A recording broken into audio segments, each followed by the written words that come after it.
The story the whole world is following, a counterterrorism investigation of a savage attack in London.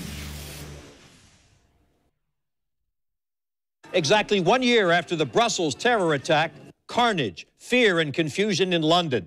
The seat of British power thrown into chaos by what police are calling terrorism. An attacker rams an SUV into a crowd of people, leaving multiple casualties, and stabs an officer before police shot him dead. Now, we're hearing from a local FSU student who found himself caught up in the middle of the turmoil. 3 victims and the attacker were killed and at least 20 victims are injured. Parliament was put on lockdown and the members were forced to stop what they were doing as police swarmed to the scene. The White House immediately condemned the attack and said President Trump is monitoring all the developments. Tark is standing by with new information on the attack. But first, Channel 4's Vic Micolucci is joining us with a conversation he had with a local FSU student who was in the Houses of Parliament during the lockdown. Vic. And Mary, can you imagine being caught up in all of this, all of the chaos and the terror? This 20-year-old FSU student is interning at the House of Commons there. He was working at the time and locked down for his own safety for 4.5 hours. It's been very, very surreal and somewhat rattling, very rattling. Stephen Gianelli Jr. was in the British Parliament complex when the attack happened. Workers there rushed him and other interns into a conference room on the 3rd floor where he could see a lot of what was going on. There were people who were laying on the side of the bridge. We weren't sure what had happened because at that point we thought that there was just a shooting.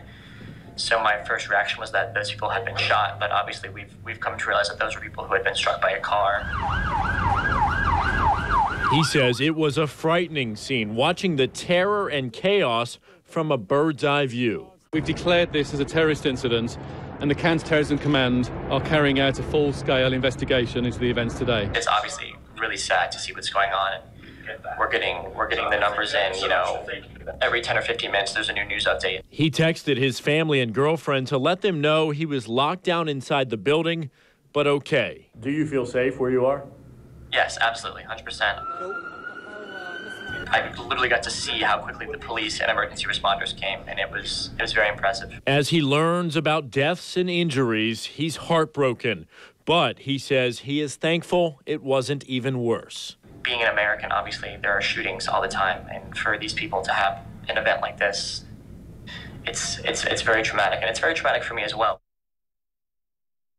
Gianelli and I have been texting all day long. He is relieved that the lockdown is over and he's able to go back to his apartment. He just told me a couple minutes ago that his boss wants him to work from home tomorrow, but he says he will be back in his office on Friday. I also spoke with 2 of his sisters.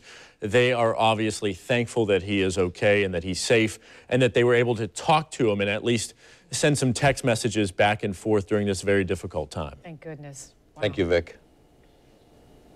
New details are still trickling into the newsroom now as London police continue their investigation.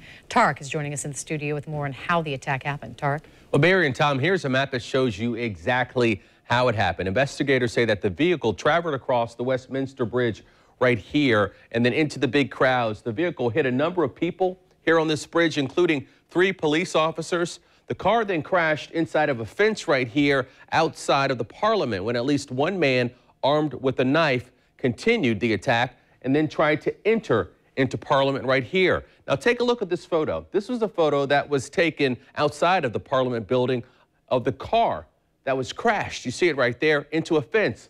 Witnesses describing this entire scene as horrific. We were just coming across the bridge and then we just heard a bang and then we just saw 3 people in the road. We saw the car ploughed into a lady. There was bodies, literally. Must have been about 10 bodies. 10, 12 bodies. And take a look at some of these other photos. This photo shows emergency workers rushing to the scene to help those that are injured there. And then here's another photo, a picture of emergency crews who are treating the wounded. Well, tonight the gates of the Buckingham Palace are closed and a large section of central London is also closed off. Mary?